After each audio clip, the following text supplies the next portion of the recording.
खासदार साहेबांचा फोन आहे, ज्यांनी या नाट्यगृहाची निर्मितीसाठी अतोनात प्रयत्न केले, भरपूर निधी आणला, सौंदर्यीकरण भार आहे, त्यांनी ते तुम्हाला शुभेच्छा देतात. साहेब जरा बोला साहेब.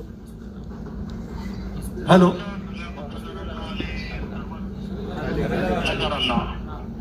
आणि दिवाळीच्या पाडव्याच्या खूप खूप शुभेच्छा सगळ्यांना.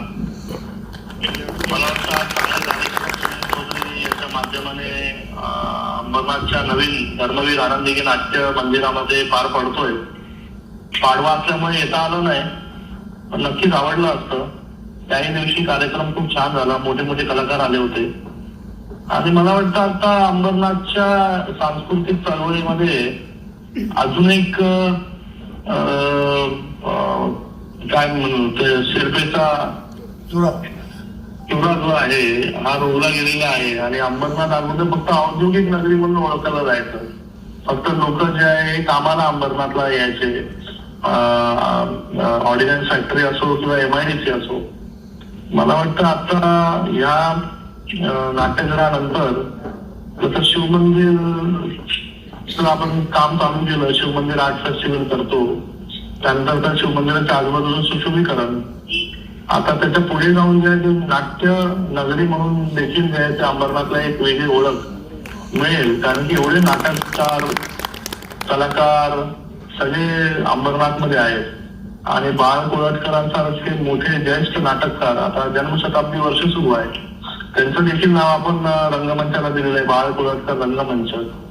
तर मला वाटतं अंबरनाथला खूप वर्षापासूनची खूप मागणी होती, लोक कल्याणला ठाण्याला जायचे. आणि आता अंबरनाथला स्वतःचं हक्काचं त्यांचं व्यासपीठ, स्वतःचं नाट्य मंदिर मिळालं, त्याचं समाधान देखील आहे.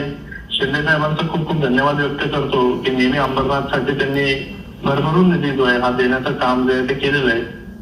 आणि येणाऱ्या काळामध्ये सगळे नाटककार असतील, साहित्यिक असतील, सगळेच कलाकार या अंबरनाथच्या नाट्य मंदिराचा उपयोग वेगवेगळ्या गोष्टींसाठी नक्कीच या ठिकाणी करतील. कारण की एवढी मोठा परिसर, एवढं मोठं कलादालन, त्याचबरोबर परिसर नाट्य मंदिराच्या बाहेरचा परिसर, इथे कलाकार जे ते आपलं कला सादरीकरण करू शकतात, येऊन एकत्रित येऊन साहित्याला कशी अजून पुढे घेऊन जाता येईल, आपल्याला अंबरनाथची संस्कृती कशी पुढे घेऊन जाता येईल, यासाठी मला वाटतं हे नाट्य मंदिर एक एकमेव ठिकाण राहील भविष्यामध्ये.